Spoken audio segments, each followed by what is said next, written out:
Buen día, hermanos, qué alegría volver a encontrarnos y queremos continuar con el estudio de Filipenses capítulo 4.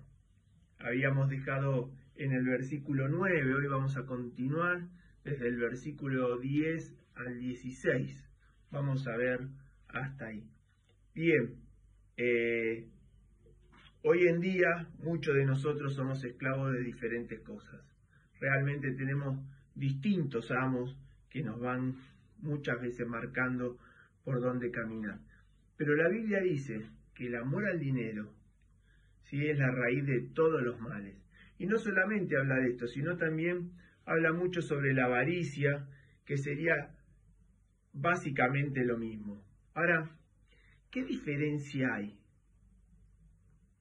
con el dador alegre, que habla 2 Corintios 9:7? ¿Qué diferencia hay? Quiero continuar con a continuación del texto anterior, deleitarnos es la palabra que elegí, deleitarnos con los filipenses y sus ofrendas. Entonces, acompáñenme, vamos a tener la lectura, Filipenses 4, ¿sí? Capítulo 4, versículo 10 dice: en gran manera me gocé en el Señor, de que ya al fin habéis revivido vuestro cuidado de mí, de lo cual también estabais solícitos, pero faltaba la oportunidad. No lo digo porque tenga escasez, pues he aprendido a contentarme cualquiera sea mi situación. Sé servir humildemente y sé tener abundancia. En todo y por todo estoy enseñado, así para estar saciado como para tener hambre, así para tener abundancia como para padecer necesidad. Todo lo puedo en Cristo, que me fortalece. Sin embargo, bien hicisteis en participar conmigo en mi tribulación. Y sabéis también vosotros, oh filipenses, que al principio de la predicación del Evangelio, cuando partí de Macedonia, ninguna iglesia participó conmigo en razón de dar y recibir, sino solo vosotros, pues aún a Tesalónica me enviasteis una y otra vez para mis necesidades. Hasta aquí la lectura. Ahora bien, Pablo se puso gozoso del cuidado que tuvieron los filipenses, ¿sí? No porque tuviera necesidad.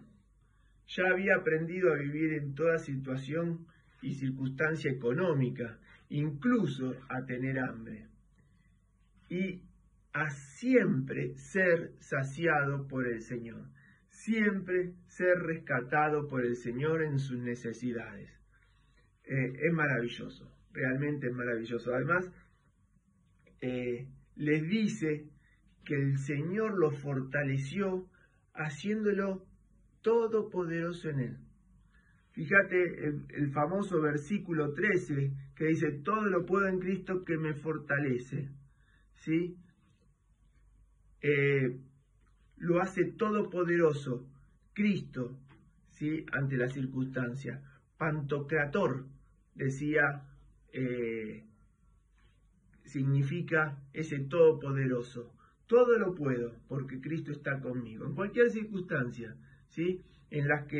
Incluso en las que padezco tribulación, padezco necesidades, siempre Cristo me fortalece en todo. Ahora bien, detengámonos un segundito en lo que dice el versículo, a partir del versículo 14. Sin embargo, bien hicisteis en participar conmigo en mi tribulación, y sabéis también vosotros, oh filipenses, que al principio de la predicación del Evangelio, cuando partí de Macedonia, ninguna iglesia participó conmigo en razón de dar y recibir, sino vosotros solos, pues aún a Tesalónica me enviasteis una vez y otra vez para mis necesidades. Esto es como lo que decíamos la vez pasada. Cuando abrazás, ¿quién recibe el abrazo? Cuando ofrendás, ¿quién es bendecido? ¿Quién es el que se goza con la ofrenda? ¿sí? Sin duda, que el que la recibe, pero también el que la da. Ellos pudieron participar, ¿sí?, con Pablo. Ahora, permitime volver al versículo 10. Este versículo fue central para elegir el tema, porque una y otra vez lo leía y fíjate las bellezas que hay en este versículo. Versículo 10. En gran manera me gocé en el Señor de que ya al fin habéis revivido vuestro cuidado de mí. Quiere decir que en algún momento no pudieron seguir acompañándolo, pero ahora sí, y están gozosos, ¿sí?, de acompañarlo a Pablo en su ministerio, de lo cual también estabais solícitos, pero faltaba oportunidad. Y quiero hacer un freno en la palabra solícitos. Solícitos. También es algo que me llamó muchísimo la atención, porque Pablo lo remarca esto. Y solícito significa diligente, si una persona que se apura para hacer algo. Pero mirá lo que significa en el origen, ¿sí?, esta palabra. Solícito viene de solicitus, que significa cuidadoso, pero también, ¿sí?, da origen, ¿sí?, la primer parte de la palabra, solici, da origen a la palabra soldado. Y situs a movimiento rápido. Entonces, podríamos pensar de alguna manera que la persona solícita, que estos filipenses eran como soldados que se ponen en movimiento con la misión de cuidar, proteger o servir a otro. Ellos estaban solícitos, ellos querían, estaban apurados por cuidar, proteger, servir a Pablo. ¿Y de qué manera lo hacían? Lo hacían de la manera de la ofrenda. Quizás ellos mismos no podían ir, pero sí podían colaborar, acompañar de esta manera a Pablo. Ahora, permitime, ¿sí?, pensar en esto. Para estos hermanos era imperioso cuidarlo a Pablo. Pero recordaba, cuando preparaba este pasaje, los textos de Mateo capítulo 25. Acompáñame, Mateo capítulo 25.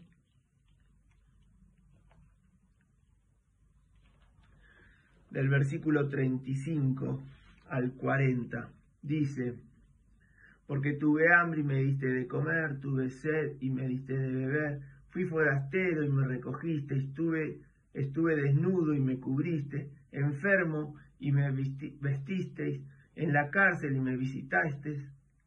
Entonces los justos le responderán, diciendo: Señor, ¿cuándo te vimos hambriento y te sustentamos? ¿O sediento y te dimos de beber? ¿Y cuándo te vimos forastero y te recogimos? ¿O desnudo y te cubrimos? ¿O cuándo te vimos enfermo o en la cárcel y vinimos a ti? Y respondiendo el rey, les dirá: de cierto os digo que en cuanto hicisteis a uno de estos hermanos más pequeños, a mí lo hicisteis. Ahora, los filipenses no lo hacían por la recompensa, lo hacían por amor a Pablo, por amor a Cristo a través de Pablo. ¿Se entiende? Ahora, pensá un segundito, ¿sí?, en todo lo que Cristo le dio a cada uno de nosotros, pero en este caso a los filipenses, ¿sí?, el agradecimiento de estos hermanos. Y tengo una anécdota que muchas veces comparto. En la escuela donde trabajo, tuve hace tiempo una directora que me hacía la vida imposible. Me hacía la vida imposible. Realmente me hostigaba constantemente, traía muy malos sentimientos, ¿sí?, míos hacia ella. Ahora, cuando mi hija por algún motivo pasaba por la escuela y entraba a darme un beso, ¿sí?, cuando estaba en primaria, esta directora la trataba como una princesa. Realmente la trataba como una princesa. Entonces, a mí me llenaba el corazón eso. Y cuando mi hija se iba y tenía la oportunidad de hablar con esta señora, yo le agradecía. Nunca dejé de agradecerle. Ahora, si nosotros que tenemos un amor imperfecto, podemos agradecer a otra persona porque trata bien a las personas que nosotros amamos, ¿te imaginas Dios? ¿Te imaginas Dios que tiene un amor perfecto, un corazón perfecto? Cuán agradecido que está con este dador alegre, con quien ofrenda para acompañar y sostener a los hermanos. Mira, ofrendar es un privilegio, no es una obligación. Realmente es un privilegio.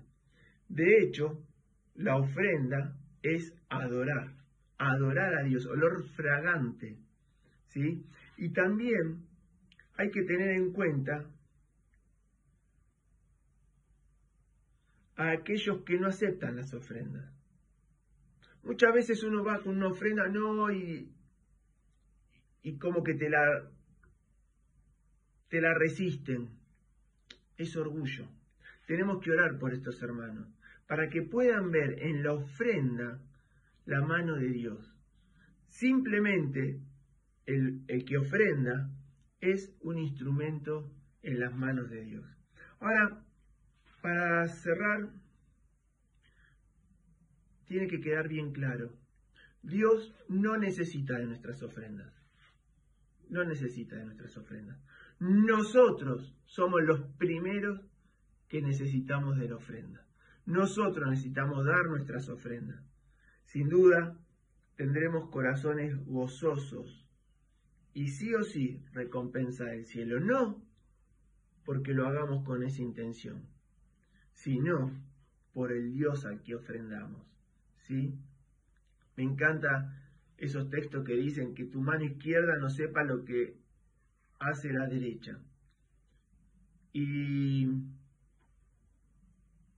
nadie se tiene que enterar, porque Dios ya lo sabe. Dios sabe tu corazón, sabe de tu ofrenda y sabe, sí, la intención con la que lo das. Ahora,